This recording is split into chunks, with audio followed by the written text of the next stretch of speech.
Bismillahirrahmanirrahim. Assalamualaikum warahmatullahi wabarakatuh. Alhamdulillahi rabbil alamin. Wassalatu wassalamu ala rasulillahil karimil amin. Nabiyyina Muhammadin wa ala alihi wa sahbihi ajma'in wa ba'd. Fa ya ahbaballahi wa ahbab rasulih sallallahu alaihi wasallam. Usi nafsi wa iyyakum bitaqwallahi faqad fazal muttaqun fala tamutunna illa wa antum muslimun. Faqala ta'ala ya ayyuhalladzina amanu taqullaha haqqa tuqatih wa la tamutunna illa wa antum muslimun. Saudara-saudariku, bersyukur pada Allah Subhanahu wa taala mengawali jumpa kita di kesempatan subuh kali ini waktu Indonesia bagian barat. Alhamdulillah kita kembali diberikan kesempatan untuk tersambung dalam pembelajaran Mira. Semoga seluruh pembelajaran kita baik yang telah, sedang ataupun akan kita pelajari dirahmati, diberikan taufik dan diridhai oleh Allah Subhanahu wa taala. Alhamdulillah kita senantiasa berusaha meningkatkan ketakwaan pada Allah Subhanahu wa taala dengan kesempatan yang Allah berikan kepada kita sesuai dengan ajal kita, dan semoga dengan itu semua kita kembali kepada Allah dalam keadaan husnul khatimah. Kita juga bermohon kepada Allah Subhanahu wa taala semoga saudara-saudari kita yang berkehidupan sampai dengan detik ini namun belum beriman dikuatkan jiwa dan lisan mereka untuk mau bersyahadat dan wafat dalam keadaan berislam insyaallah. Yang ketiga, dan ini juga sering kita mohonkan kepada Allah, semoga para pelaku maksiat diberikan kekuatan dalam jiwa mereka untuk mau bertobat dan menata akses kehidupan sehingga lebih baik, berkualitas mulia, hayatan thayyibah. Dan semoga kita semua sekali lagi senantiasa dilingkupi oleh ridha, rahmat dan berkah Allah Subhanahu wa taala. Mari kita akan lanjutkan di pertemuan kali ini dengan memasuki satu bab yang baru, satu pembahasan yang baru sebagai implementasi dari bahasan-bahasan yang telah kita lalui di pertemuan sebelumnya melalui bab iman atau bab akidah. Karena implementasi iman ini akan ditunjukkan pada pembahasan yang akan kita lalui di kesempatan subuh kali ini. Karena itu kita akan mulai mencoba untuk menerangkan bagan dulu yang memberikan petunjuk kepada kita alur pembahasan dari setiap materi yang akan ditampilkan dan sesuai dengan bagan yang akan coba kita sajikan berikut ini. Bismillah. Jadi pokok pembahasan yang akan kita kaji dan kita korelasikan dulu dengan pembahasan sebelumnya dari sisi bab-bab utama sehingga memberikan pemahaman yang utuh kepada kita tentang ajaran-ajaran dalam dinul Islam, dalam frame Islam. Jadi ad-din yang kita anut, kita yakini, kita peluk bernama al-Islam. Ya, untuk itu kita disebut muslim, orang yang memeluk Islam, meyakini Islam. Ya. Inna ad-dina 'indallahil Islam. Sungguh ad-din yang diridhai di sisi Allah Subhanahu wa taala itu adalah Islam. Ya, wa raditu lakumul Islam dina, dan aku telah meridai Islam sebagai din untuk kalian semua. Nah, singkatnya di dalam dinul Islam ini nanti untuk mengetahui dan mempraktekkan keindahan, kemurnian ajaran-ajaran Islam yang sekaligus juga membimbing kita semua untuk memaksimalkan tugas kita di muka bumi ini, membawa misi sebagai khalifah untuk memakmurkan, menyukseskan, menghadirkan kebaikan-kebaikan dan bersifat saling menggantikan. Juga dalam saat yang bersamaan menghadirkan pengabdian kepada Allah Subhanahu wa taala. Maka puncak kesempurnaan dua misi dimaksud bisa berjalan dengan baik jika kita menjalankan tuntunan dalam syariat ini. Ya, syariat itu jalan mewujudkan semua itu, maka petunjuknya ada dalam Islam. Karena itu disebut dengan ad-din. Ya, kama tadinu tudan, sebagaimana engkau berbuat, menjalankan misi-misi dimaksud, tudan engkau pun akan dibalas. Ya kan? Jadi untuk kita berbuat sesuatu butuh petunjuk. Nah, aspek pertama telah kita selesaikan, yaitu bab yang terkait dengan keimanan. Ya, dengan pokok-pokoknya. Ini pondasinya, pondasi dasarnya. Karena tidak mungkin kita membangun sesuatu, membuat sesuatu tanpa adanya pijakan. Kita akan bersikap pun mesti ada pijakan dulu. Kita akan berbicara pun mesti ada dasar dulu. Dasar ini yang menjadikan kita bisa mengeluarkan ucapan. Kita akan memandang pun mesti ada juga landasannya dulu. Ya, dasar atau informasi awal itu yang menjadikan kita mau memandang sesuatu, menyimak sesuatu, mendengar sesuatu. Demikian pula ketika kita akan mewujudkan nilai-nilai keberagamaan kita dalam dinul Islam, mesti ada pondasinya, dasarnya. Nah, ini pokoknya ada 6 dan telah kita uraikan. Silahkan disimak, ada sekitar 60 video yang telah kita bahas terkait dengan persoalan ini. Ini pokok dasarnya. Gagal di sini, persoalan pada selanjutnya. Karena ini adalah pondasi, selanjutnya bangunan-bangunannya. Tertata bangunan itu bila pondasinya kuat. Kuatkan ini melalui pendalaman pada nilai-nilai keilmuan yang kita telah selesaikan, disebut dengan akidah. Ya. Masih ingat ya, kalau disebutkan akidah, Berarti yang dimaksudkan ikatan yang kuatnya, yang mencengkram ke dalam jiwa, sehingga dengan kekuatan yang sangat erat itu, ya, kalau kita bahasakan dengan bahasa sekarang, tentakel-tentakel itu menguat, mencengkram ke dalam jiwa, ya, sehingga dengan itu sulit untuk dilepaskan, dibawa sampai dengan pulang, dan kuat untuk menghadirkan bangunan-bangunan amal setelahnya. Ya, itu yang dimaksud ya ayyuhalladzina amanu, hai orang-orang yang telah beriman itu, ittaqullaha, tingkatkan takwamu kepada Allah. Nah, takwa itu setelah kita gali dengan dalam kemarin, ya, berpuluh-puluh video, ternyata kita dapatkan kan dalam jiwa, kan, dalam nafas. Wa nafsi wa ma sawwaha fa alhamaha fujuraha wa taqwaha. Dan di dalam takwa itu, ini ada pondasi iman. Jadi kalau kita diminta meningkatkan takwa, sesungguhnya adalah meminta untuk menguatkan pondasi ini. Karena itulah kemudian di Al-Quran, kalimat iman dan takwa seringkali dipadukan. Imma dibuka dengan iman, lalu diakhiri dengan takwa, atau dijelaskan takwa dulu, lalu dijabarkan imannya, bisa terjadi. Dzalikal kitabu la raiba fi hudal lil muttaqin. Takwa dulu. Lalu alladzina yu'minuna bil ghaib, iman. Ya ayyuhalladzina amanu, iman dulu. Kutiba alaikumus syiyam kama kutiba alal ladzina min qablikum la'allakum tattaqun. Takwa kemudian. Jadi kalau disebutkan meningkatkan takwa, ingat baik-baik, tujuan akhirnya adalah menguatkan pondasi iman. Ya, dan itu harus serius, harus sungguh-sungguh.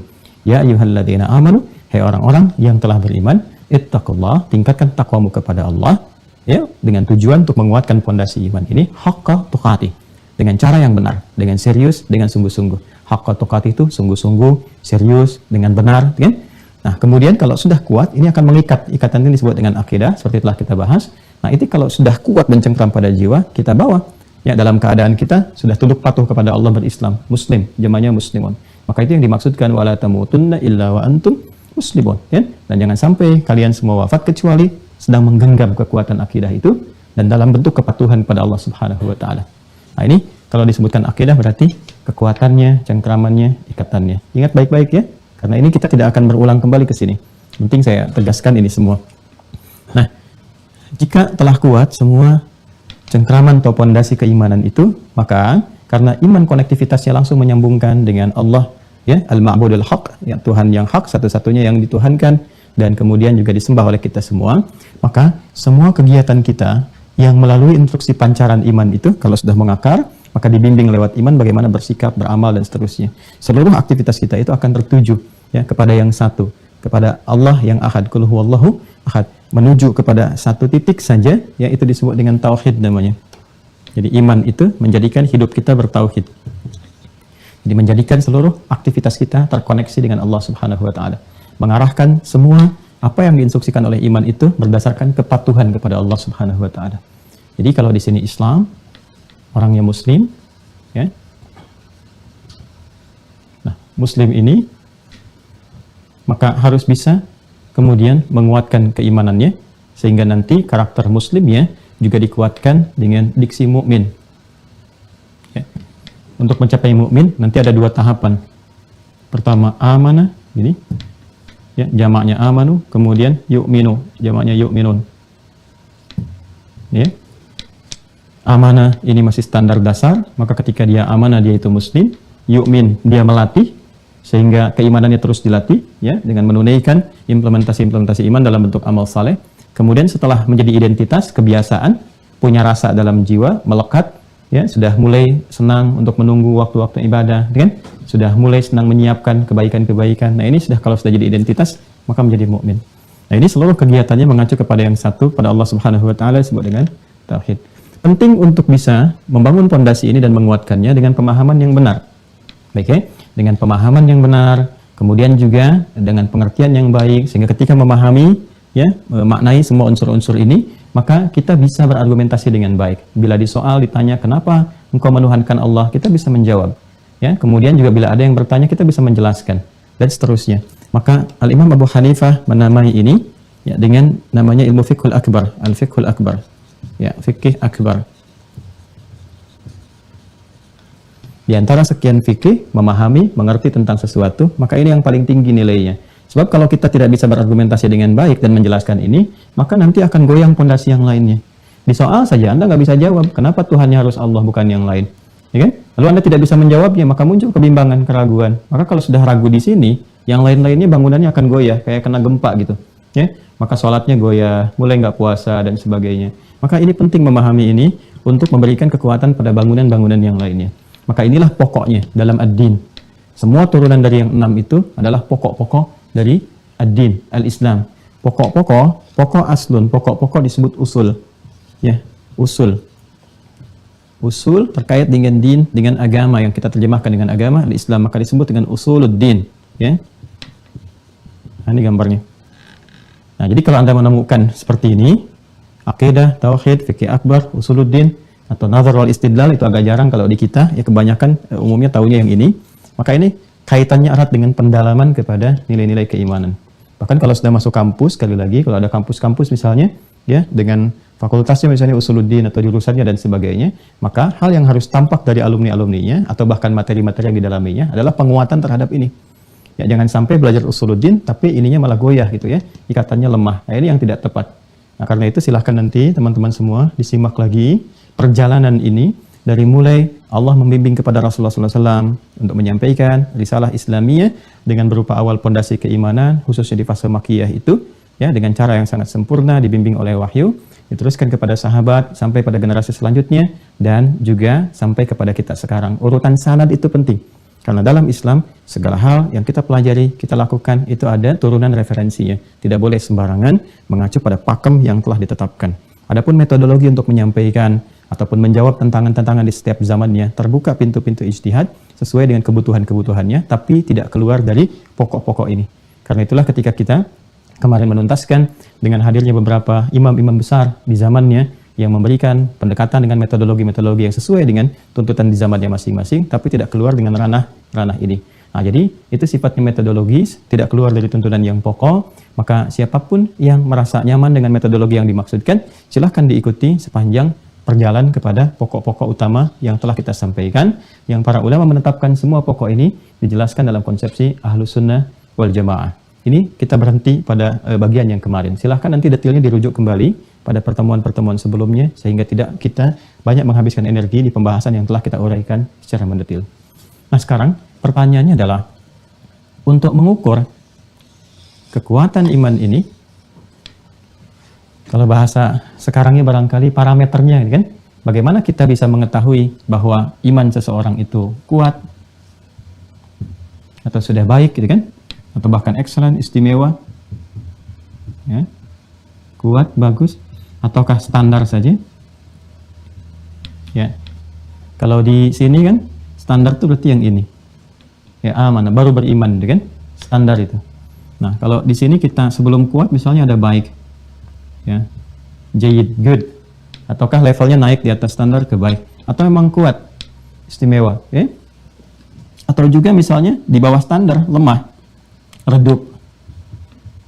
Nah, ini yang kena penyakit kemarin ya, dan turunan-turunan lainnya. Atau bahkan terlihat cahayanya, ini dia, sudah sunyi nih, ya, sudah mati nih, ya. Atau kita katakanlah sudah sekarat betul gitu kan. Nah, cuman pengakuan di lisannya saja sudah sunyi. Nah, ini bagaimana kita bisa mengukur standar ini? Oke. Nah, maka mesti ada ukuran-ukuran, standar-standar, sekaligus pembuktian-pembuktian, sehingga kualitas keimanan seseorang itu bisa terlihat, ya, bagaimana sinyalnya, kekuatannya, pancarannya, dan sebagainya. Nah, untuk itulah kemudian Allah memerintahkan kita untuk menunaikan ibadah. Ya. Muncul apa yang disebut dengan apa? Ibadah. Ibadah. Baik ya. Jadi dalam Islam itu selain ada konsepsi tentang keimanan, pokok-pokoknya, kan, pondasinya, maka pondasi ini kan harus ditampakkan. Orang kan kalau misalnya bikin pondasi, orang kan akan bertanya mau bikin apa itu, ya kan? Mau bikin apa? Ya karena kalau sudah ada dasarnya kan orang akan melihat, oh ini mau bikin sekolah, oh ini mau bikin pabrik, ini mau bikin gedung, ini bikin rumah dan sebagainya, ya kan? Semakin kuat pondasi, semakin besar, semakin bagus, pasti ini orang sudah melihat, oh ini pasti 2 tingkat nih, ini 3 tingkat nih dan sebagainya. Bagaimana terlihat pondasi itu benar setelah muncul bangunannya? Jadi setiap pondasi itu butuh pembuktian, ya. Setiap ada yang di hati itu juga butuh pembuktian, ya. Kan saya sering katakan, iman kan amalannya hati, cinta amalannya hati, segala yang bersumber dari hati itu butuh pembuktian. Perasaan itu kan di hati, ya. Ada rasa itu ketika dibuktikan lewat perilaku. ya kan? Ada rasa tidak suka, maka muncul kata-kata yang kurang baik, sikap yang tidak enak. Itu kan pembuktian dari jiwa, dari keadaan hatinya. Ada rasa senang, muncul perhatian, muncul perawatan dan sebagainya. Itu mewujudkan apa yang ada dalam jiwa. Iman persoalan jiwa. Karena takwa tempatnya dalam nafas, maka butuh pembuktian. Bagaimana dibuktikannya ada iman itu? Sekaligus iman juga pondasi. Lalu setelah ada iman mau membangun apa, kan? Maka dari itulah hikmahnya. Ketika seseorang sudah menyatakan beriman, ya konsekuensinya Allah harus mengujinya, ya, untuk membuktikan bahwa imannya itu ada, imannya itu muncul. Maka inilah hikmahnya. Kenapa di dalam Islam juga diperintahkan untuk menunaikan ibadah? Salah satu tujuannya adalah untuk membuktikan keberadaan iman di dalam jiwa kita, sekaligus juga tentang parameter atau kekuatan iman yang dimaksudkan. Jadi pertama, kita akan turunkan dulu dengan pertanyaan, mengapa ya mesti ada ibadah?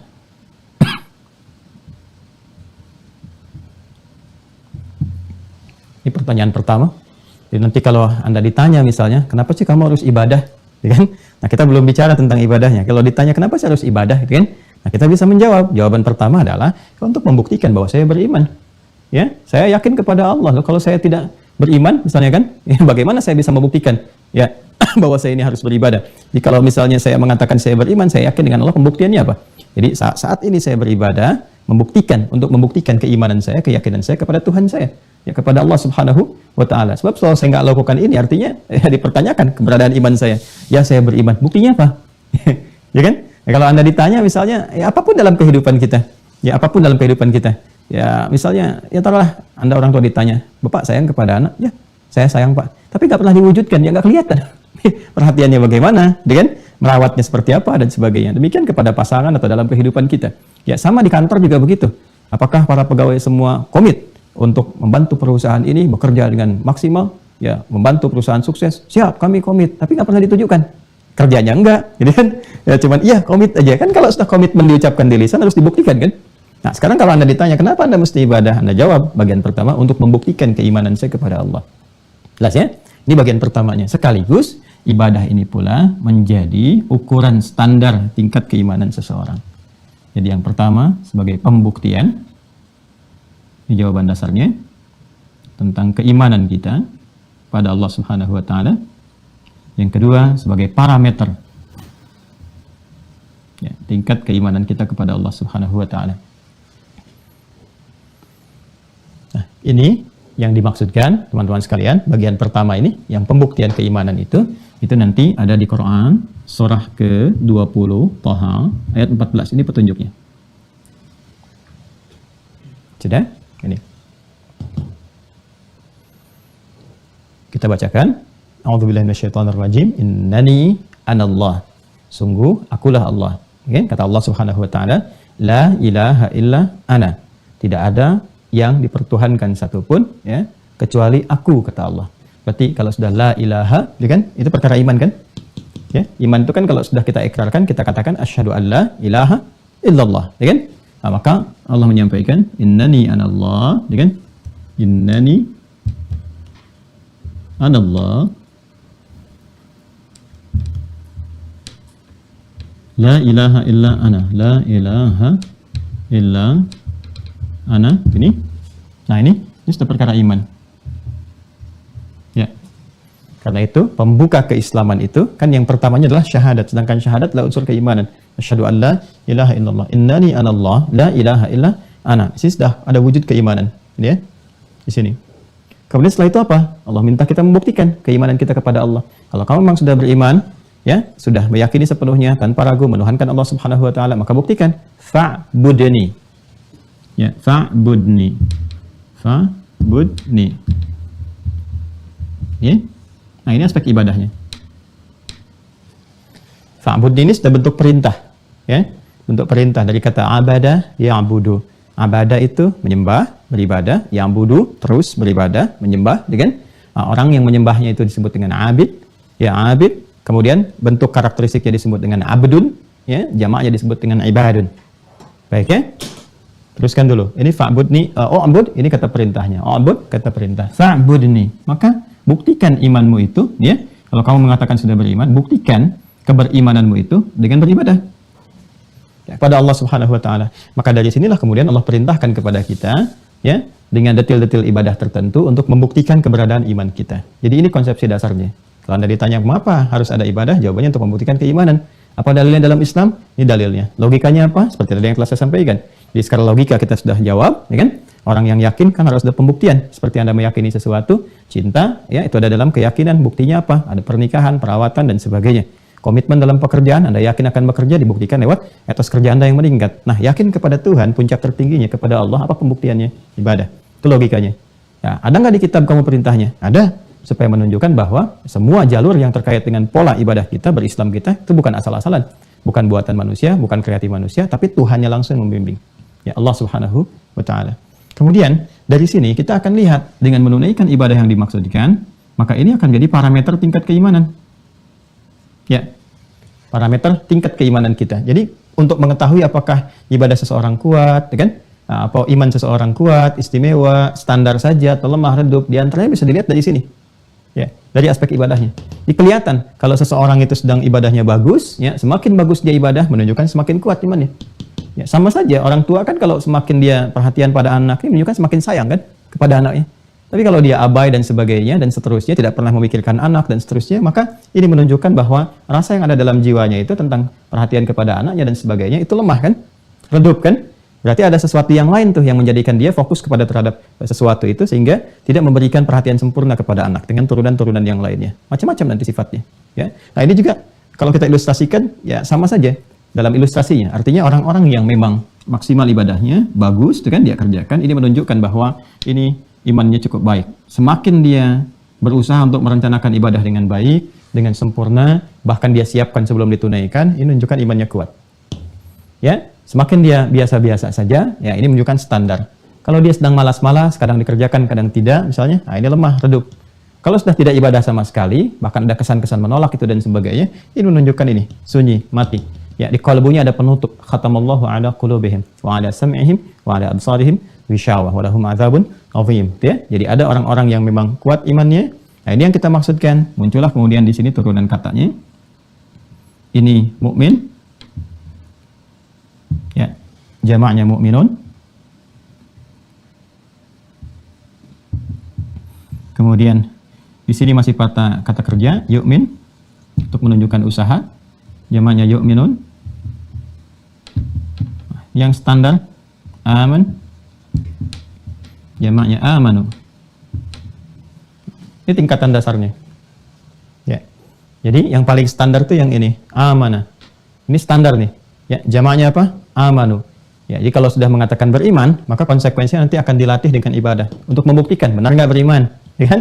Nah, ini standar. Nanti turun perintah-perintah. Nanti kita akan keluarkan di Al-Qur'an supaya tidak cepat melompat, ya. Jadi kalau ada kata ya ayyuhalladzina amanu, gitu kan? Jamak biasanya bentuknya, orang-orang yang telah beriman, nanti kerjakan ini, atau tinggalkan ini dan seterusnya. Nah, itu ujian standar, dikerjakan nggak?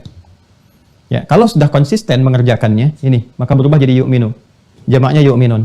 Ini sudah konsisten.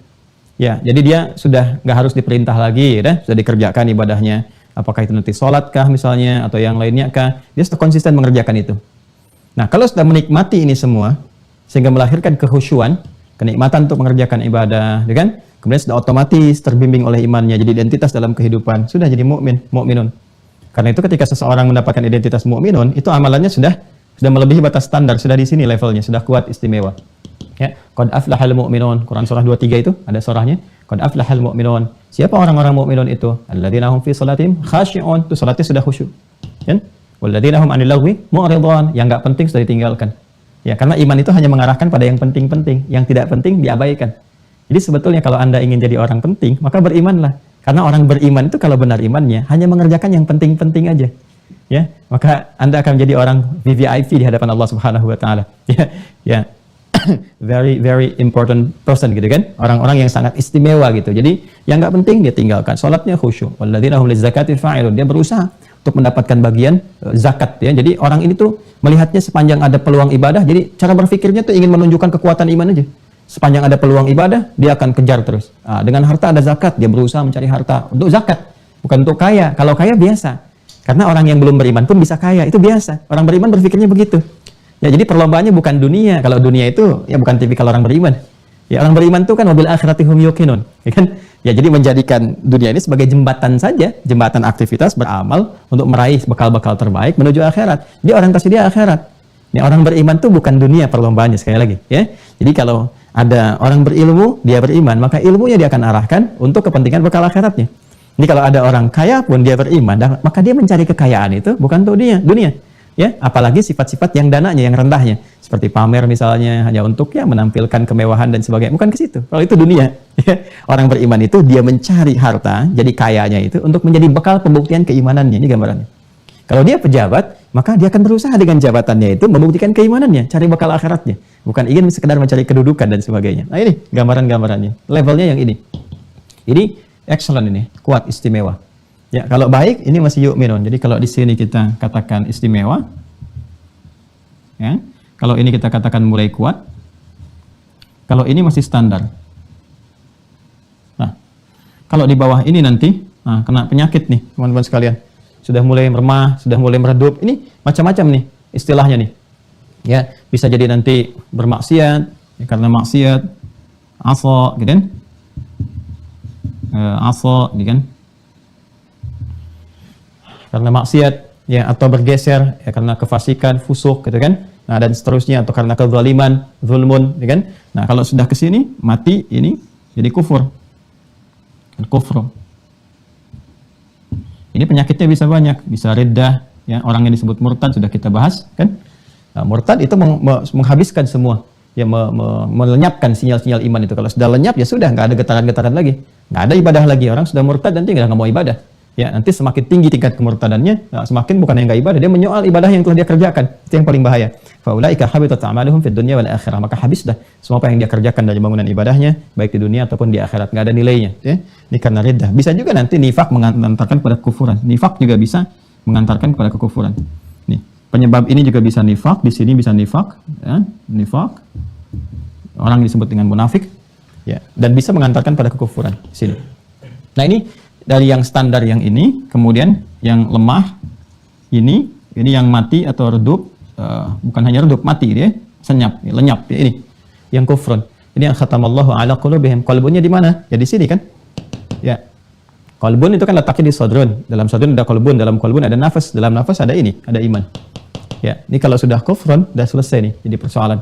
Ya, tinggal nanti apakah dia mau kembali, ya, tentunya dengan doa-doa, dengan dakwah di sekitaran dia kan dan sebagainya. Kalau dia mau kembali, hidupkan lagi cahayanya. Kalau bertahan sampai wafat, ya selesailah di sini. Ya. Nah, ini gambaran yang pertama. Jadi kalau ditanya mengapa kita ibadah, jawabannya ini, ya, untuk membuktikan keimanan kita kepada Allah. Yang kedua, menunjukkan parameter tingkat keimanan kita. Bagi orang beriman, ada di mana posisi imannya. Jelas ya? Baik.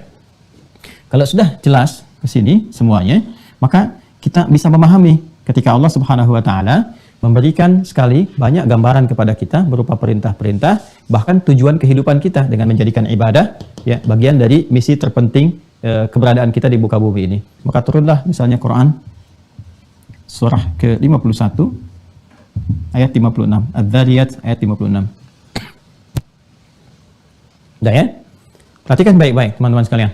Ketika Allah berfirman, "Wa ma khalaqtul jinna wal insa illa liya'budun."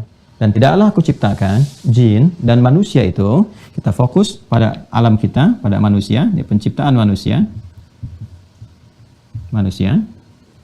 Ya. Di antara tujuan tertingginya adalah illa liya'budun. Ya. Kecuali untuk memaksimalkan ibadah kepada Allah Subhanahu wa taala. Ya. Ternyata di antara tujuan kehidupan itu, tujuan kehidupan atau esensi kehidupan itu, ya, ini yang paling menariknya adalah ini. Dijadikan oleh Allah adalah ibadah sebagai bagian dari tujuan terpenting pada kehidupan, esensi kehidupan. Nah, ini apa rahasianya di sini? Ya, bukan hanya ingin menunjukkan bahwa tujuan hidup kita itu esensinya adalah yang menuhankan Allah Subhanahu wa taala, menyembah Allah Subhanahu wa taala. Itu sudah pasti. Karena dengan ibadah kita membuktikan kebertuhanan kita kepada Allah Subhanahu wa taala. Inti hidup kita kan untuk menyembah Allah, mengabdikan diri kita kepada Allah. Ini sudah pasti. Tapi ada sesuatu yang sangat menarik gitu, ya. Karena ternyata untuk mendukung misi kita pun di dunia sebagai khalifah, ini rahasia terpenting ya dalam kehidupan. Jadi semua nyambung dalam Islam itu. Ya, untuk mendukung misi terpenting kita pun, ya, sebagai khalifah di bumi, ya, khalifah di ardun, di bumi, kita sebut saja dengan bumi ardunnya, ya Quran surah ke-2 ayat 30. Ya. Itu bisa sukses misi ini jika memang semua yang dikerjakan itu bentuknya dalam ibadah, dalam bentuk ibadah. Frame-nya ini.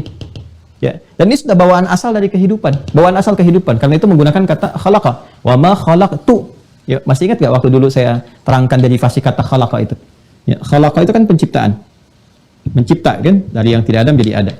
Dengan semua materi yang dimiliki oleh penciptanya sendiri. Ini verb-nya. Ya. Infinitifnya ini kata kerja asalnya, verb. Khalaqa. Yakhluqu itu bentuk mudhari'nya terusannya. Yang penciptanya disebut khaliq. Khaliq pencipta, Allah Subhanahu wa taala. Ini kata kerjanya mencipta. Nah, ya? Ini kata kerjanya. Iqra bismi rabbikal ladzi khalaq, kan? Yang menciptanya disebut Khaliq namanya. Dan satu-satunya di muka bumi yang menyebut dirinya Khaliq itu Allah. Ya, silakan cek di kitab manapun Anda bisa cari yang langsung Tuhannya berkata saya Khaliq. Anda temukan di Al-Qur'an. Ya, Quran surah ke-15 ayat 28. Wa idz qala rabbuka lil malaikati inni Khaliq. Ya, dan ingatlah pelajari ketika Rabbmu berfirman pada para malaikat, ya inni Khaliq, sayalah Khaliq, saya pencipta, kan? Itu Allah Subhanahu wa taala. Ini khalaqa sudah kita dapatkan banyak ayatnya. Ya. Kemudian yang diciptakannya disebut makhluk. Jadi, makhluk. Apapun yang dicipta oleh Allah Subhanahu wa taala. Ya, di antaranya kan kita manusia, ya kan? Kita manusia. Baik, kita ambil contoh manusia, ins. Ya, bentuk tunggalnya ins, diambil dari bentuk dasarnya ins, al-ins. Ini ya. Dan menariknya ketika Allah menyampaikan di Quran surah ke-51 ini, Az-Zariyat ayat 56, perhatikan kalimatnya. Ini menjadikan penciptaan ini ya ditarik ke dalam bentuk personal oleh Allah. Wa ma khalaqtu. Sifatnya personal. Dan kalau sudah personal, wah ini spesial ini sifatnya. Ya. Ini sudah spesial. Aku langsung menciptakan. Ya, ginilah ilustrasinya ya. Walaysa kamitslihi syai'. Enggak ada yang serupa dengan apapun yang Allah tetapkan. Ya, ibu kalau misalnya mau sampaikan ya kepada tamu yang datang, lalu ibu katakan menyajikan makanan atau hidangan, ini buatan sendiri loh Pak, beda kan?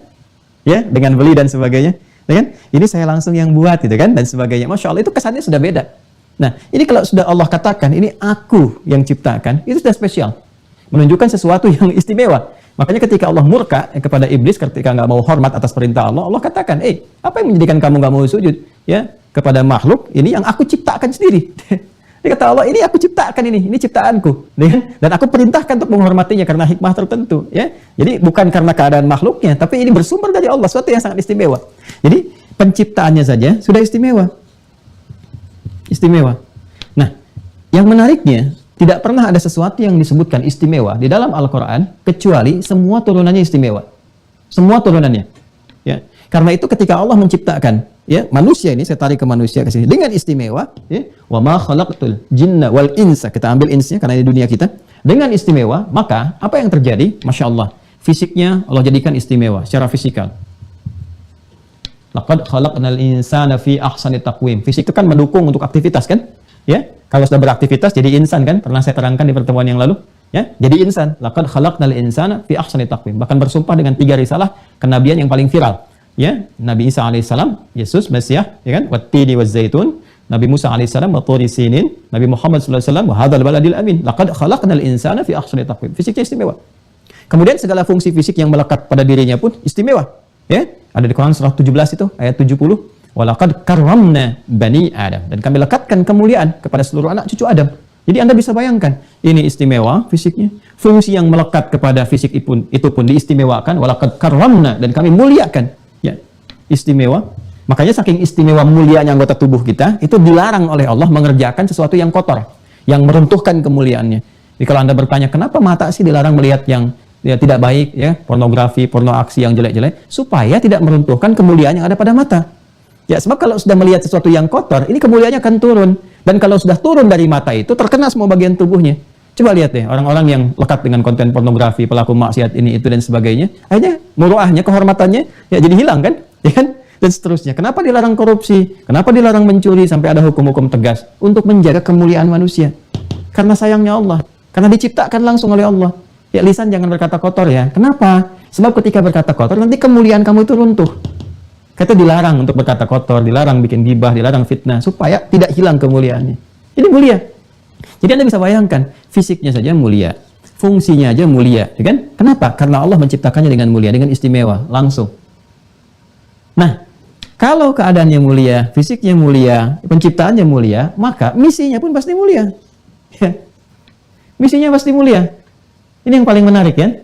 Dan apa penyupport kepada misi itu sehingga menjadikan ini begitu istimewa dan mulia? Ternyata, wa ma khalaqtul jinna wal insa illa liya'budun. Ini, balik lagi ke ibadah. Ya, balik ke sini. Illa liya'budun. Ya. Jadi ternyata yang paling menarik adalah keistimewaan ini itu bisa ditampakkan, dihadirkan, ya kan? Ya. Ketika semua support kehidupannya, kali ini khalaqa, ini terkait dengan kehidupan, disupport oleh nilai ibadah. Oleh ibadah ini, illa liya'budun, budun. Nah, ini ya, harokatnya gini. Kecuali untuk ibadah. Jadi ternyata ibadah itu memuliakan kehidupan kita. Ibadah itu memuliakan fisik kita. Ibadah itu memuliakan fungsi-fungsi dalam tubuh kita. Dan lebih daripada itu, ternyata ibadah inilah yang akan mendukung misi kita sebagai khalifah di bumi dalam keadaan yang paling mulia. Ini. Support kepada misi khalifah di bumi. Ya. Masih ingat ketika saya menerangkan tentang makna khalifah? Memakmurkan, menyukseskan, menghadirkan kedamaian, harmoni, dan saling menggantikan. Kapan itu bisa berhasil dilakukan dengan baik? Ketika ibadahnya itu bisa sempurna. Makanya silakan cek, kapan umat Islam bisa membangun peradaban? Kapan umat Islam bisa tampil berpengetahuan? Kapan umat Islam bisa memakmurkan setiap tempat yang dipijak? Ketika dilatih dengan ibadah yang sempurna. Makanya ketika fase Mekah kan, Makkiyah itu kan iman dikuatkan. Diimplementasikan lewat ibadah. Begitu turun perintah ibadah, ada sholat, ada zakat, ada puasa, ada haji. Terus dihayati maknanya, ditunaikan dengan benar. Apa yang terjadi? Muncul peradaban. Dibawa kemanapun sukses. Dibawa ke Iberia, di Spanyol, Portugal sekarang, sukses. Ada peradaban 7 abad di dalamnya. Ya, dibawa ke wilayah Persia, di Irak, ya, Baghdad, Kufah, sukses. Ya, bahkan datang ke Nusantara juga sukses masa-masa lalu itu. Ya, jadi di setiap tempat itu berhasil. Dan dahsyatnya, karena ibadah ini support dalam segala hal fungsi kehidupan manusia itu, bukan hanya sebagai fungsi yang terkait dengan interaksi dunianya, bukan. Tapi semua keterkaitan ke fisiknya, semua jadi sempurna. Ya, Anda bisa kebayang nggak orang yang ibadah kalau ibadahnya benar itu? Coba lihat deh. Ya, ketawaduannya, kesopanannya, kejujurannya, kesabarannya, kerendah hatiannya, puncaknya ada di sini. Karena ini gitu, karena ibadah ini. Ya. Jadi kalau kita ingin mendapatkan kemuliaan dari esensi kehidupan kita, ya, maka dasar paling utama ini ada di sini, di ibadahnya. Ya. Seakan-akan kalau bahasa bebasnya seperti itulah. Jadi kalau ada orang tidak ibadah, ya, jadi fungsi penciptaannya ini menjadi sirna gitu. Ya, seakan-akan dia mengabaikan fungsi penciptaannya. Ya, bergeser, maksudnya bergeser keluar dari fitrah ke kemanusiaan dia, dari fitrah ke penciptaan dia. Ya, jadi seakan-akan dia keluar aja dari jalur penciptaan. Jelas ya? Nah, ini bahasa tegasnya demikian. Jadi kembali lagi ke sini, kalau kita katakan mengapa ada ibadah, ini jawaban pertama, kan? Kemudian sebagai parameter, dan saat yang bersamaan ibadah juga akan mensupport semua kesuksesan misi ya sebagai khalifah di muka bumi, sekaligus juga memberikan kekuatan-kekuatan kepada kita dan keindahan dalam bersikap. Ini gambarannya. Jadi kalau kita mengerti dengan beribadah itu akan melahirkan berbagai keistimewaan, kemuliaan-kemuliaan yang dimaksudkan, maka dalam menjalani ibadah itu akan lahir motivasi. Ya. Karena mengetahui hikmahnya. Jadi, paham esensinya. Jadi nanti begitu Allah turun perintahkan untuk ibadah, dan kita ngerti ini.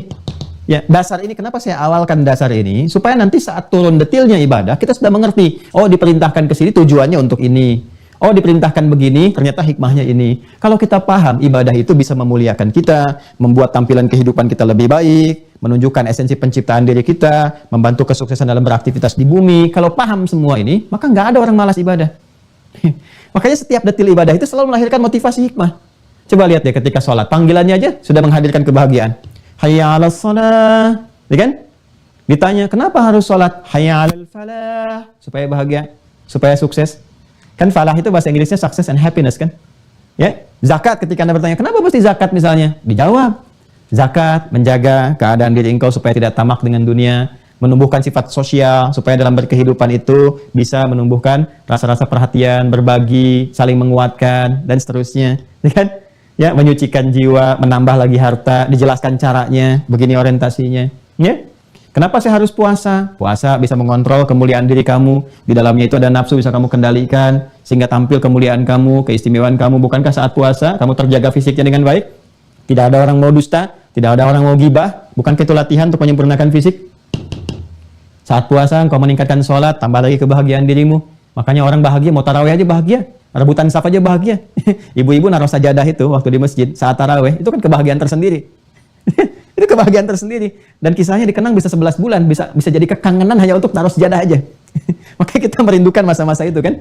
Ya, jadi ada sesuatu yang sangat luar biasa gitu. Gak ada yang hampa dari hikmah. Jadi kalau paham kita beribadah itu karena ini dan bisa terdorong kesuksesan ini, maka sekalipun tidak ada satupun manusia yang akan malas menunaikan ibadah. Nah sekarang persoalannya, ya tidak semuanya, tapi ada sebagian orang-orang yang mengatakan telah beriman itu nggak paham tentang ini. Jadi ketika diperintahkan ibadah, ya kadang-kadang seringnya bukan samina wa ata'na. Harusnya kan kalau imannya sudah bagus, samina wa ata'na.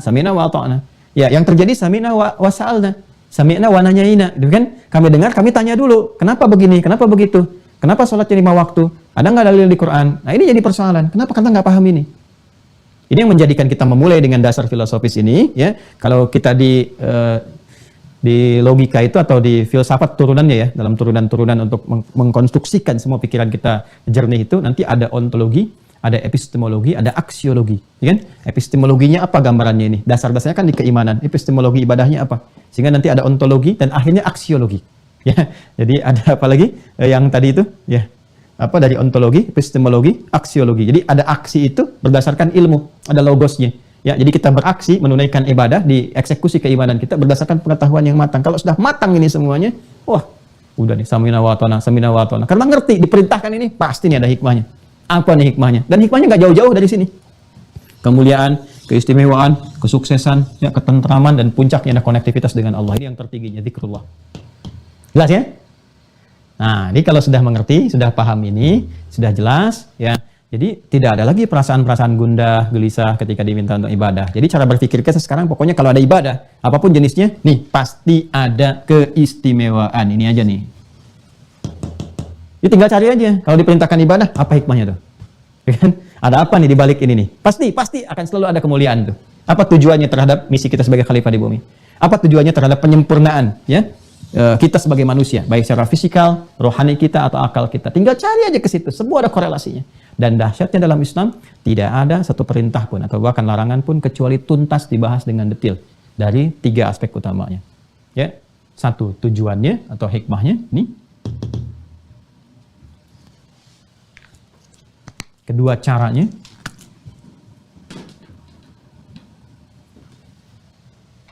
3 maknanya.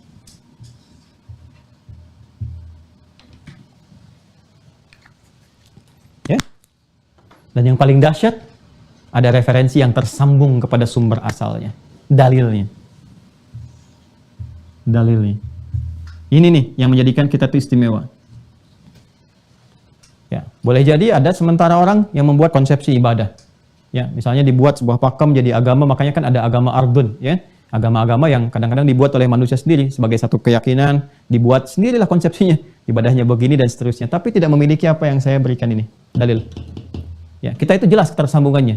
Ya, di Islam tuh Masya Allah terjaga. Semua konektivitasnya itu kalau sudah ada dalam frame Islam tersambung semua kepada sumber utamanya, yaitu Allah Subhanahu wa Ta'ala sebagai Sang Pencipta. Ya. Lalu diberikan ini penjelasannya, petunjuknya kepada Rasulnya, ya Rasulullah SAW. Makanya disebut Rasul Allah, ya kan? Yang diberikan risalah, misi, tugas untuk menjelaskan ya kepada manusia, ini loh cara mengerjakannya begini, maksudnya begini, maknanya begini, hikmahnya begini, dan seterusnya. Ini Rasul ditugaskan demikian. Ya, karena itulah ketika nanti kita diminta mengerjakan apapun, semua yang kita kerjakan, semuanya akan tersambung keseluruhan keterangannya ke sini. Ya, kepada Rasul, Rasul pun bersumber dari Allah Subhanahu wa Ta'ala langsung. Nah, sekarang kalau Anda mau cari ya untuk menguatkan keyakinan kita sebagai Muslim, ya kita kalau mau yakin sebagai Muslim kan semua harus tersambung, terkoneksikan, terkorelasikan, ya kan? Nah, sekarang imannya kepada siapa? Allah. Yang nyuruh membuktikan iman siapa? Allah. Buktinya apa? Lewat ibadah. Konsekuensinya yang meminta kita ibadah pun kan semua keterangannya sudah dari Allah. Nggak boleh dari yang lain kan? Karena iman kitanya kepada Allah.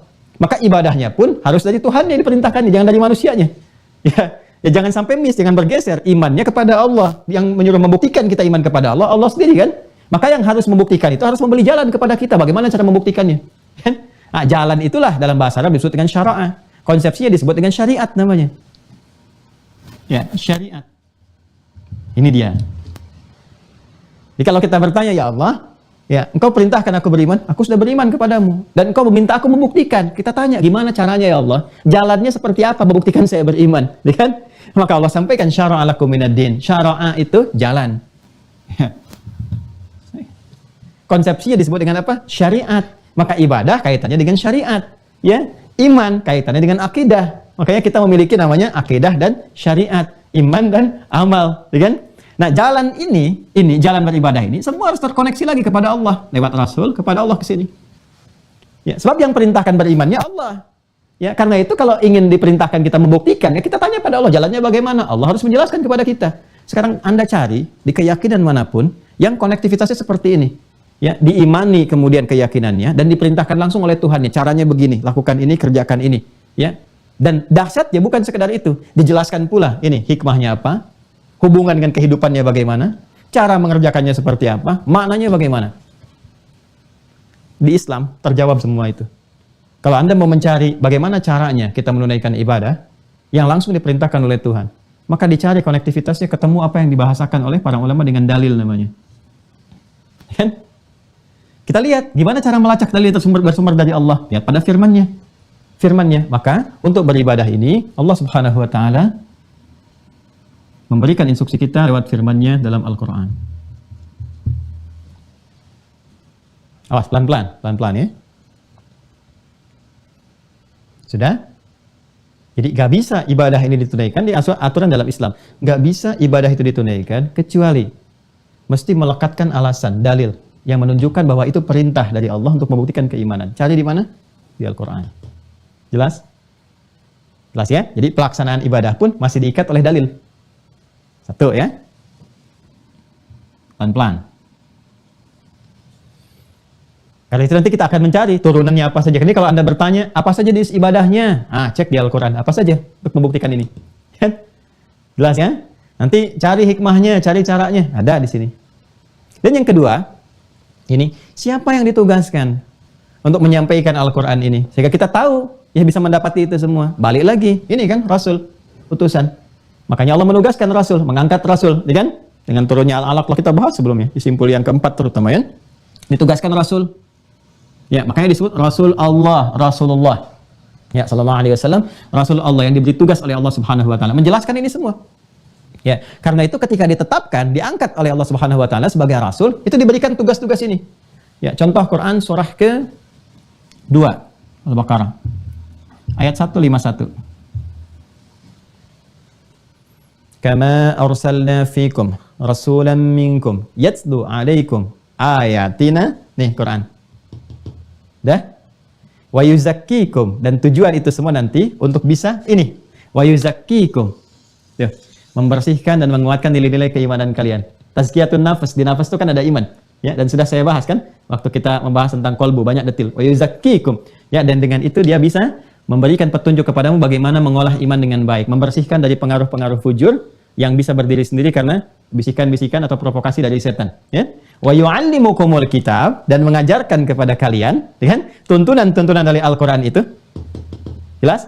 Al-Qur'an disebut dengan kitab, sudah saya jelaskan, ya. Waktu saya menjelaskan tentang kitab, simpul yang ketiga, kenapa disebut dengan kitab, disebutkan berapa kali dalam Al-Qur'an.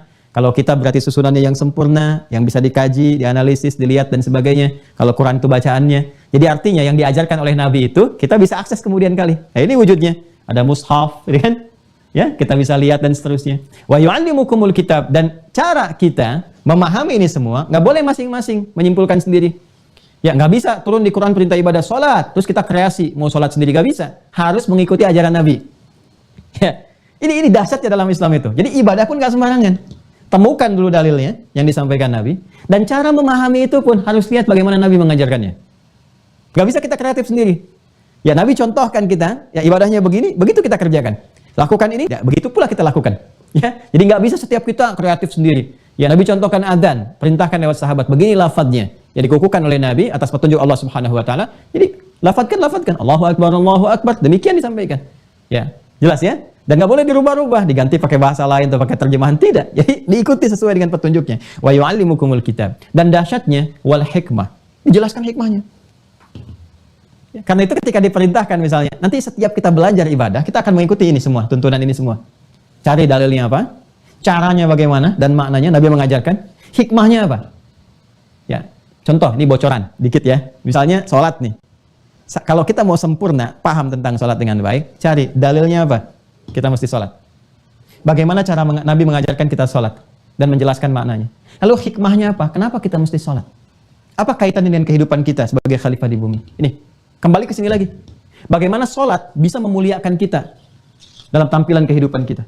Harus ke sini, karena hikmahnya balik ke sini lagi. Itulah dasarnya dalam Islam. Jadi tidak diperintahkan ibadah, balik ke semua sini. Filosofinya ada semua. Dan kembali ke penguatan ini. Ya, dalilnya kita akan temukan. Caranya kita lihat Nabi bagaimana mengajarkan. Hikmahnya seperti apa. Korelasi dengan ini semua akan ditemukan. Ya, wa yu'allimukum ma lam takunu ta'lamun, dan mengajarkan kepada kita apa yang kita belum tahu. Ya, kita belum ngerti ini. Apa ini tujuannya berzakat? Apa tujuannya haji, umrah dan sebagainya? Bahas ini semua. Dan tentang rahasia-rahasia kehidupan yang tidak kita ketahui, ya, kemana arah dan tujuannya. Nabi jelaskan kepada kita semua. Ini gambarannya. Karena itu, teruskan. Ibadah itu bisa dikerjakan, jalannya ditunjukkan oleh Allah. Nah, ikatan jalan untuk mengerjakan ini, kita harus berpacu kepada konsep yang tadi telah saya jelaskan. Ini. Lihat dalilnya. Lihat keterangannya. Lihat penjelasan Nabi-nya. Nah, maka dari sinilah kemudian turun Quran. Surah ketiga, Ali Imran, ayat 31. Pelan-pelan ya. Qul in kuntum tuhibbunallaha fattabi'uni. Katakan Muhammad SAW, jika kalian semua, maksudnya umat-umat Nabi Muhammad, hamba-hamba Allah Subhanahu wa taala, umat-umat Nabi Muhammad SAW, serius mencintai Allah. Maka nah, cinta itu kan, wah, itu keadaan tertinggi ya. Dan pusat cinta ada di mana? Dalam hati kan, dalam kalbu, dalam jiwa. Wah, kalau cinta sudah mengakar kepada jiwa, maka apapun diberikan. Ya kan? Anda mencintai anak sepenuhnya, sepenuh jiwa, cinta sepenuh jiwa, ya kan? Itu kalau sudah mencintai sepenuhnya, apapun diberikan. Ya. Bahkan ya, mau berkorban secara fisikal juga. Bahkan boleh jadi sampai ke jiwa juga kalau memang sudah mengikat, ikatannya sangat kuat. Pasangan suami istri, itu kan? Ya, anak-anak dengan orang tua dan sebagainya. Kalau sudah terikat itu luar biasa. Ya, dan biasanya ya pada yang baik-baik itu diikutin gitu. Apa aja diikutin, apa aja diikutin. Gitu ya. Nah, ini kita disentuh oleh Allah nih kepada puncak terdalam dalam diri kita. Jiwanya langsung dikhitab, disentuh oleh Allah. Qul in kuntum tuhibbunallaha. Katakan Muhammad SAW, jika kalian semua, hai umat Muhammad SAW, serius mencintai Allah, ini jiwa kita langsung disentuh oleh Allah. Benar nggak cinta kepada Allah? Koneksinya ini nyambung. Kalau benar, buktikan. Ya, buktikan iman kalian itu yang terkoneksi dengan Allah, dengan benar-benar mencintai Allah Subhanahu wa taala. Ya, dengan cara apa? Dengan cara ibadah yang konsepsinya fattabi'uni, mengikuti Nabi Muhammad SAW. Jadi saking sayangnya Allah kepada kita, cinta itu kan sayang, puncak sayang tertinggi itu kan cinta, ya kan? Saking sayangnya Allah kepada kita, mencintai kita sepenuhnya, itu sampai diberi jalan supaya nggak salah, supaya nggak keliru, ya. Makanya kalau sudah nanti ada petunjuk dari Nabi, dijelaskan oleh para ulama kita sesuai dengan standar-standar fikih yang benar, yang bersanad, yang terhubung, udah ikuti, kerjakan, dan dampaknya besar sekali. Allah kasih bonus, bukan hanya memuliakan keadaan diri kita, membuat langkah kehidupan kita di bumi jadi nyaman, sukses, bagus, makmur, bukan hanya itu, tapi menjaga kita dalam kebaikan-kebaikan. Dengan cara apa? Wa yaghfir lakum dzunubakum. Ya, yuhibbukumullah, Allah balas mencintai kita, wa yaghfir lakum dzunubakum, dan mengampuni dosa-dosa. Nah, di antara bukti Allah mengampuni dosa itu bisa tampak lewat penjagaan Allah kepada kita supaya terjaga dari keburukan-keburukan. Makanya kalau orang rajin ibadah, itu secara otomatis itu yang salah-salahnya itu terjaga, ya, terjaga, tertutup gitu. Kalau dia memang konsisten menunaikan ibadahnya. Nah, jadi makanya orang-orang yang rajin sholat, rajin baca Quran, gitu kan, dan seterusnya itu kalau benar dikerjakannya, benar, tahu hikmahnya, ya, tahu caranya, tahu maknanya, belajar dengan bagus, maka hal pertama yang muncul dalam dirinya adalah kebaikan-kebaikan. Ya, sabiquna fil khairat. Jadi orang-orang yang pionir dalam kebaikan-kebaikan. Nah, ini gambarannya.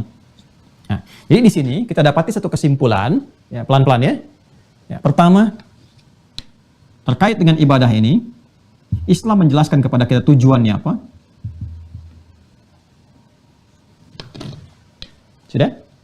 Jadi kalau saya bertanya, kita ujian, ditanya apa tujuan dari ibadah, Anda harus bisa menjelaskan, ya. Yang tadi saya uraikan. Baik terkait dengan pembuktian iman, penjagaan ya terhadap kemuliaan manusia, ataupun support kepada misi sebagai khalifah di bumi. Jelas ya? Ini 3 yang pokok. Jadi kalau ditanya apa tujuan ibadah, ada yang terkait dengan pembuktian dan parameter keimanan. Pembuktian iman kita kepada Allah, ukuran keimanan kita. Yang kedua, ada yang terkait dengan penjagaan ini, kemuliaan kita sebagai manusia. Dan yang ketiga adalah terhadap support, ya, menjadi support, penopang, pendukung terhadap kesuksesan misi kita sebagai khalifah di bumi. Ini agak dalam sekali kajiannya ya, tapi saya berharap bisa menyampaikan secara runtut sehingga mudah untuk dipahami.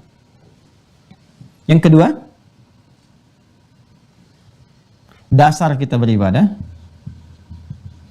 Dasarnya apa? Ya, jadi kalau ditanya nanti, dari mana kamu tahu ya kalau ibadahnya harus begini? Ya, kita harus bisa menjelaskan. Nah, inilah indahnya kita. Dasarnya kita punya jalannya, ada syariatnya. Ya kalau sudah disebutkan dasar, berarti ini kaitannya dengan dalil. Ya, jadi sekaligus ini menjadi petunjuk kepada kita, kalau kita ingin menunaikan ibadah, maka cari referensinya, dasarnya. Dalilnya apa? Tadi, dalam Al-Quran ditemukan. Lalu dalam Al-Quran ini nggak boleh ditafsirkan sendiri, lihat petunjuk Nabi. Masih ingat? Semua yang Nabi jelaskan, ya kan? Rincian-rinciannya, detailnya, contohnya, dan sebagainya. Ya, ketika itu menjadi jalan kita untuk mengikuti, disebut dengan sunnah namanya. Kalau cuma dilekatkan saja pada Rasulullah, perkataan, perbuatan, sifat, sikap, ketetapan, takdirnya beliau, itu disebut hadis. Tapi kalau sudah menjadi konsepsi jalan yang kita ikuti, disebut sunnah namanya, singkatnya demikian. Ya, maka dari itu kita cek dalilnya mana, misalnya di Al-Quran ada, ya kan? Dalam sunnahnya, dalam hadisnya seperti apa, ya? Kita cek keseluruhan itu untuk membuktikan kebenaran risalah Islam. Dan semua tersumber ke sini. Makanya dalam Islam itu nggak ada yang sifatnya dibuat-buat. Semuanya itu pakemnya ada. Ya, itulah dahsyatnya dalam Islam itu, semua aturan itu ada. Jelas sekali. Sumbernya kembali ke sini lagi. Ya, dicari pun Anda mengerjakan ini, dalilnya apa? Ada semua. Ya, jelas ya? Ini tujuannya ada, dasarnya ada, kemudian caranya. Cara menunaikannya, cara dan maknanya. Sudah? Maka ini dalilnya dalam Al-Quran, dalam hadis ditemukan. Caranya kita mengikuti petunjuk Nabi menjelaskan, praktek-praktek Nabi sebagai teladan. Ya, dari mana taunya caranya kita mengikuti petunjuk-petunjuk yang Nabi jelaskan? Quran surah ke-33 ayat 21. Ya. Quran surah 33 ayat 21. Laqad kana lakum fi Rasulillahi uswatun hasanah. Ya. Sungguh telah kami tetapkan kata Allah, ya, sungguh telah aku tetapkan kata Allah pada pribadi Rasulullah SAW itu, ya, pada misi yang melekat pada Rasulullah itu, ya kan ini Rasul itu pembawa risalah, misinya. Ya, nama sifatnya Muhammad SAW, misi yang diberikannya disebut dengan risalah, bila melekat pada sosok disebut dengan Rasul. Laqad kana lakum fi Rasulillahi, ya, telah ditetapkan bagi kalian, ya, pada semua yang terkait dengan Rasulullah itu, ya, uswatun hasanah, semua keteladanan yang baik untuk diikuti. Jadi kita caranya ngikut apa yang dijelaskan Nabi. Nah, penjelasan Nabi ini diwariskan kepada generasi setelahnya. Yang punya tugas untuk menangkap itu semua dan menerangkan kepada kita, namanya ulama, jamaknya. Ulama. Tuh lihat sanadnya tuh di kita itu, Masya Allah, lengkap sekali. Ya. Dari mana taunya? Keterangan Nabi sendiri.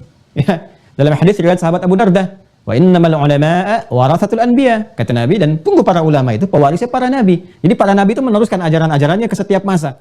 Ya kan? Di setiap masa itu kan, di masanya beliau ada sahabat. Di sahabat meneruskan lagi kepada tabi'in. Tabi'in meneruskan lagi kepada tabi'in. Terus berganti generasi sampai dengan ke kita. Nah, orang-orang yang bisa menerima ajaran itu dengan baik, mengkodifikasikannya, kan, menghafal dengan sempurna, dan bisa dikonfirmasi. Jadi bukan 1-2 orang. Ya, banyak ini. Ya, banyak. Di setiap masanya itu ada tabaqah, tingkatan-tingkatannya. Itu di setiap masa itu ada kumpulan-kumpulannya. Sehingga mengonfirmasi. Ya, karena itu, Masya Allah, indahnya dalam Islam. Di setiap generasi itu akan ada ulamanya. Ya, dan setiap ulama punya jalurnya. Jadi misalnya sekarang nih kita ada di masa kini ya. Ini kalau kita ambil pakai Masehi misalnya, Nabi itu kan di abad ke-6 sampai 7 Masehi, lahir 571 kan? Wafat 634. Sekarang kita sudah abad 21 kan? Tuh lihat tuh. Udah kurang lebih hampir 15 abad. Ya, hampir 15 abad tuh.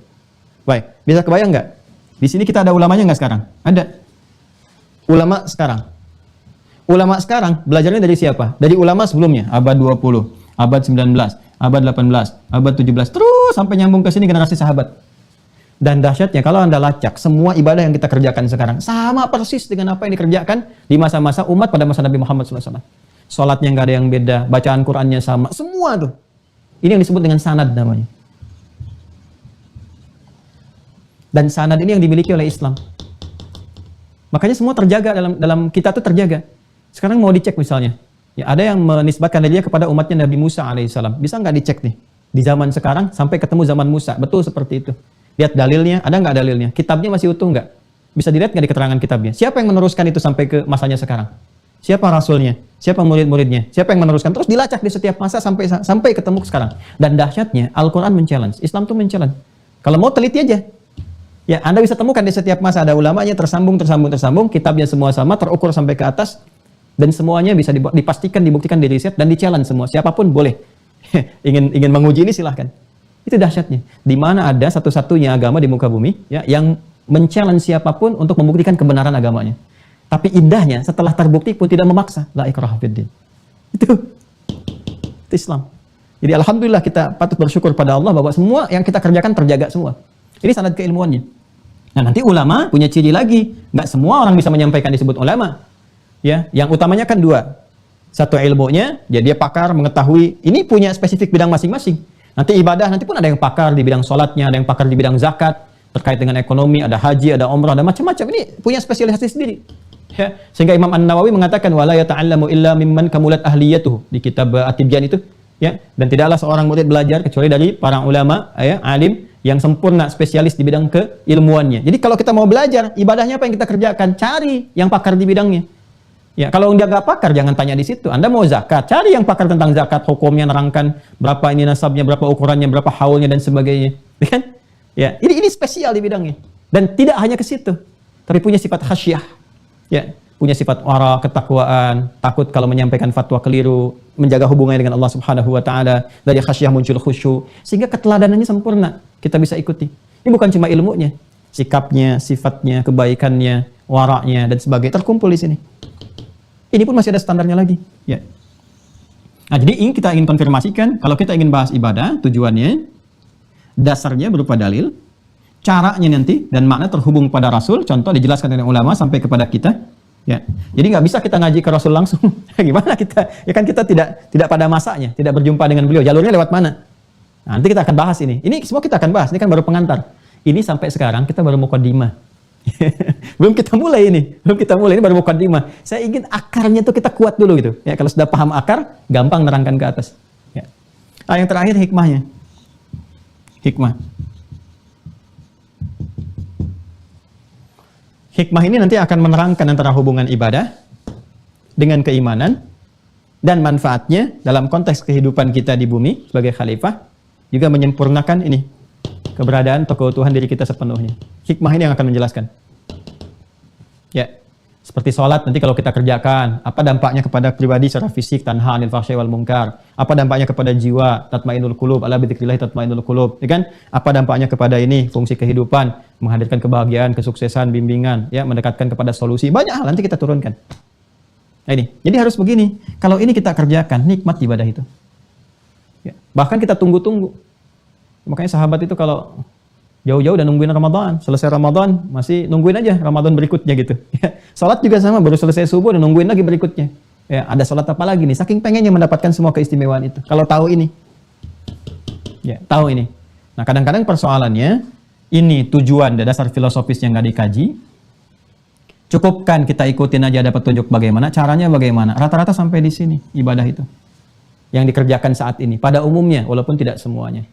Ya, silakan. Karena apa yang terjadi? Yang dipelajari kan demikian. Ya, caranya dikerjakan. Sudah. Yang penting tahu cara takbir sampai dengan salam. Karena tidak mengetahui dasar tujuannya, nggak ada motivasi. Aja banyaknya pertanyaan. Barusan duhur, kok udah asar lagi? Oh, kan? Karena pondasi nggak kuat. Ini persoalan. Hikmah juga nggak dapat. Karena itu nggak berdampak. Orang dulu sholat. Dari orang yang perilakunya begitu buruk, gitu kan? Ya, dari yang ada yang berzina, merampok, membunuh, macam-macam. Itu ketika sholat, pada taubat semua. Pada baik, berubah drastis. Ya, Masya Allah, 180 derajat berubah. Jadi lebih baik, istimewa. Dari jahiliyah jadi khair ummah. Pertanyaannya, kita kan mengerjakan ibadah yang sama. Sholatnya sama kan? Secara ritual. Dari takbir sampai salam dikonfirmasi serupa, nggak ada yang beda. Kenapa hasilnya tidak sama? Di sini persoalannya nanti. Di hikmahnya.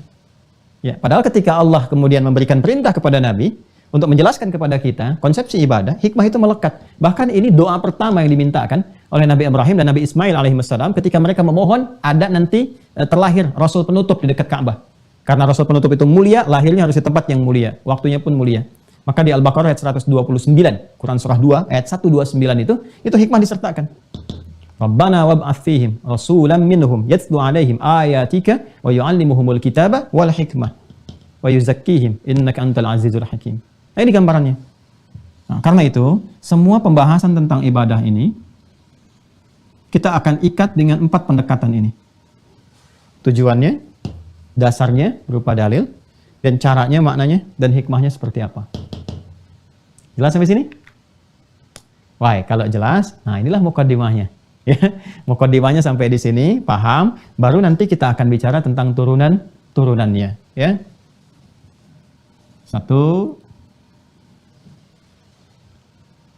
Apa saja detil ibadah, detil ragamnya, atau jenisnya, yang diperintahkan oleh Allah Subhanahu wa Ta'ala kepada Rasulullah agar dijelaskan kepada umatnya, dikerjakan oleh umatnya demi membuktikan keimanan itu, sekaligus hikmah menyempurnakan tugas sebagai khalifah di bumi dan juga keberadaan pribadinya itu. Ya, secara singkatnya, apa detil atau ragam ibadah, jenisnya apa saja, ada apa aja gitu di ibadah itu. Oke, itu 1. 2.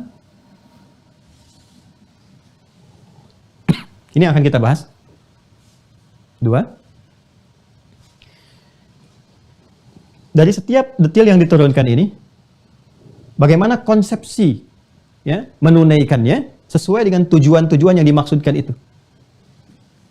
Detil pelaksanaannya.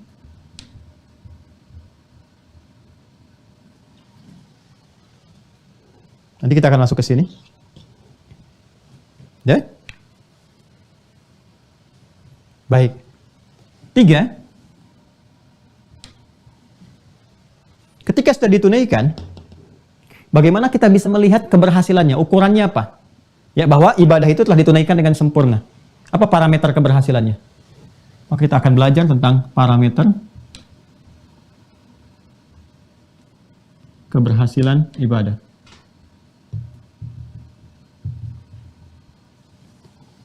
Misal, Anda, saya, kita sholat. Ya kan? Perintahkan, detil. Pertama misalnya sholat. Bagaimana pelaksanaan sholat itu? Maka kita turunkan ini. Lalu setelah selesai sholatnya, bagaimana tahunya kalau sholat kita itu berhasil? Cirinya apa? Tandanya apa? Sampai ke sana. Nah, harus ada itemsnya itu apa aja tuh? Ya, 1, 2, 3, 4, 5 misalnya. Atau penanda keberhasilan kita. Kalau belum sampai ke sana, maka kita harus koreksi. Boleh jadi, apa miss-nya? Persoalannya ada di mana? Mungkin di detil ya. Caranya nggak seperti yang diajarkan Nabi misalnya, ya kan? Kita belum mengerti tentang hikmahnya, kita belum paham tentang tujuannya, kembalinya ke sini lagi. Nah, 3 inilah yang akan kita bahas, baik-baik ya? Ya, yang akan kita pahami, yang akan kita pelajari sampai kita paham dan mengerti. Dalam bahasa Arab, paham dan mengerti itu disebut fikih namanya. Fikih. Oke. Ya, paham dan mengerti disebut fikih namanya. Dan ini isyarat dalam Al-Quran bahwa mempelajari semua ini terkait dengan ibadah itu, Allah meminta kita bukan sekedar menunaikan, tapi juga ya menghadirkan pemahaman terhadap apa yang akan kita pelajari itu sehingga terasa kehusyuan ya dan kenikmatan dalam menjalankannya. Perintah yang mengandung unsur pemahaman, perintahnya disebut tilawah namanya. Tilawah.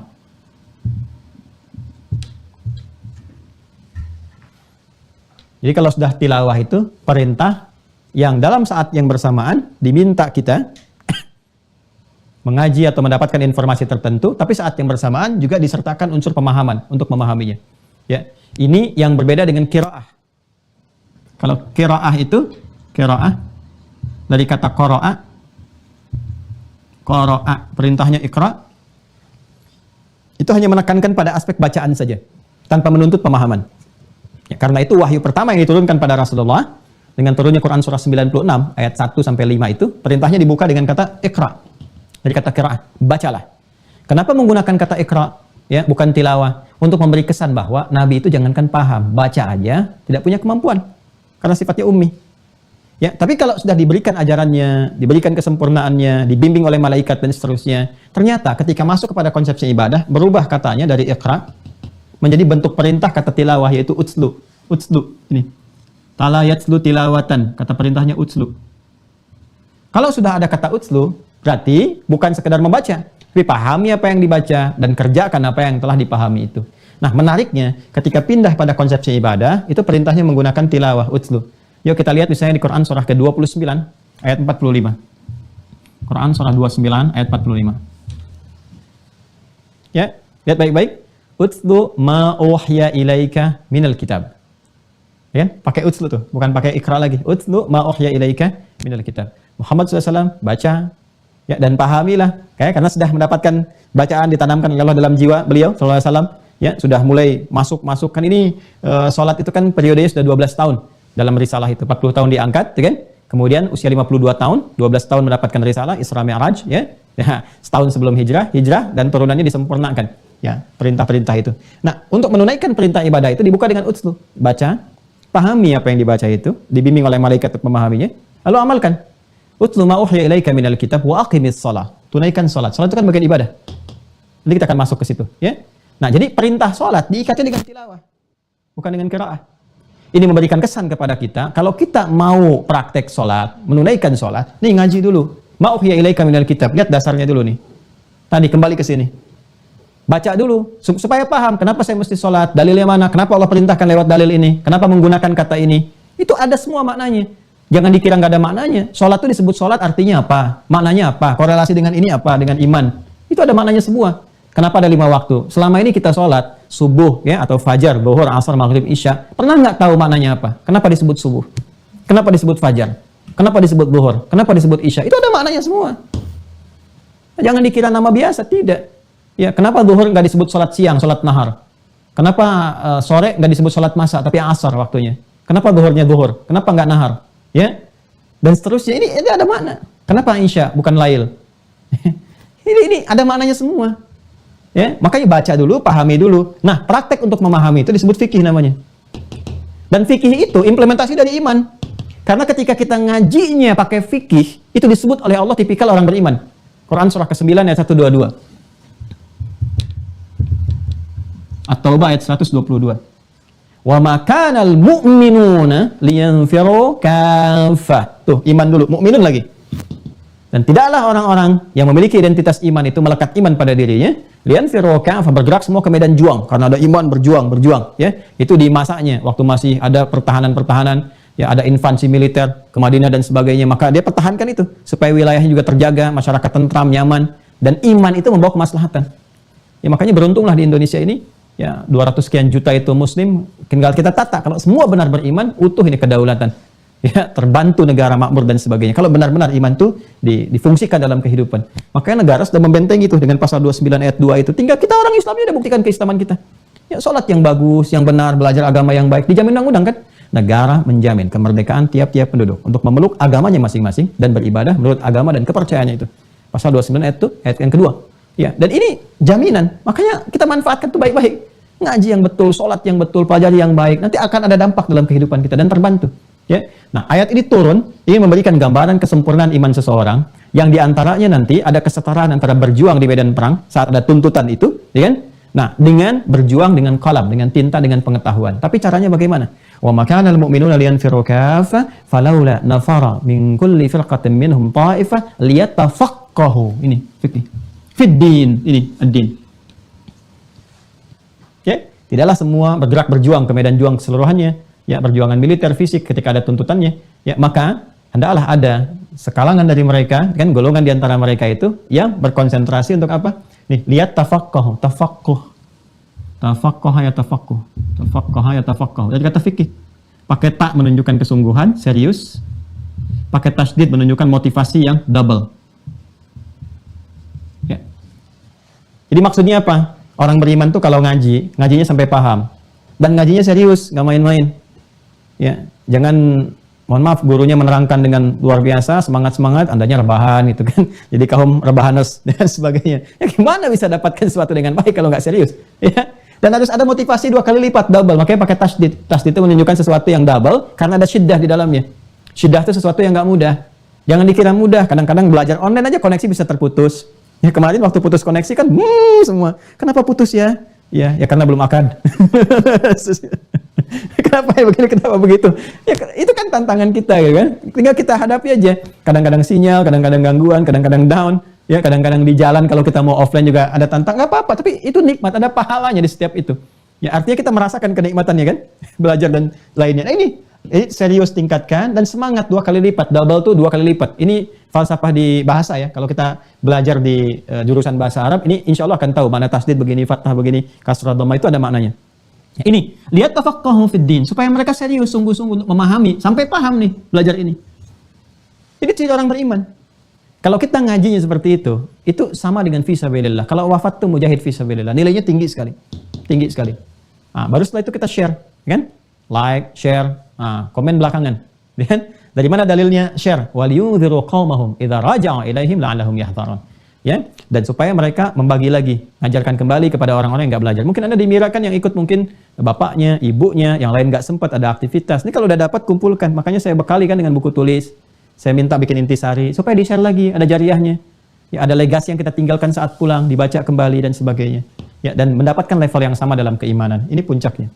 Nah, jadi ilmu untuk membahas ini fikih ilmunya. Nanti kita akan cari karena kita harus ini bersandar kepada ulama. Ya, nggak bisa juga Ustaz Ali Hidayat ngajarkan Rasul ini Quran, tidak. Kita harus cari dulu guru saya ngajarkan apa nih? Aksesnya dari mana? Dari sini lagi kita bahas. Nah, maka kita cari kitab-kitab fikih untuk menurunkan detail ini. Jadi tugas kita selanjutnya adalah pertama menurunkan detailnya dulu, ragam ibadahnya apa saja. Kemudian pendekatan ini untuk menerangkan detail pelaksanaannya bagaimana, kita pakai fikih. Ya, misalnya nanti kita temukan pertama salat, ya kan? Nanti dari situ bagaimana detailnya, lihat fikihnya. Ya, nanti setelah ini kita belajar hikmahnya. Kitabnya kita turunkan nanti untuk mendapatkan turunan-turunannya. Nah, ini mukaddimah pertama yang saya sampaikan dalam pembahasan aspek ibadah. Dan kita ada 2 mukaddimah. Ya, satu ini ibadah. Ya. Yang kedua nanti kita akan membahas tentang alur ibadah, ya.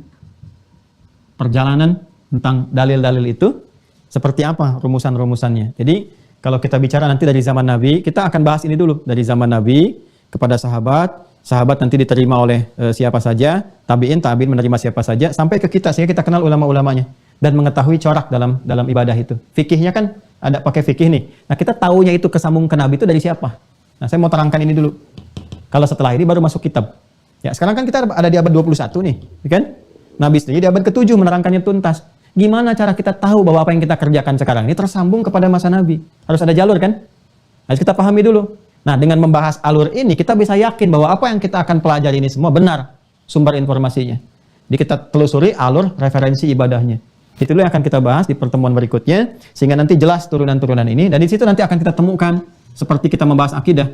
Ya, apa yang disebut dengan madhab, ya kan? Apa yang disebut dengan bid'ah, apa yang disebut dengan turunan yang lainnya, di situ kita akan temukan. Kalau sudah jelas ini, baru kita masuk kepada detail ibadahnya.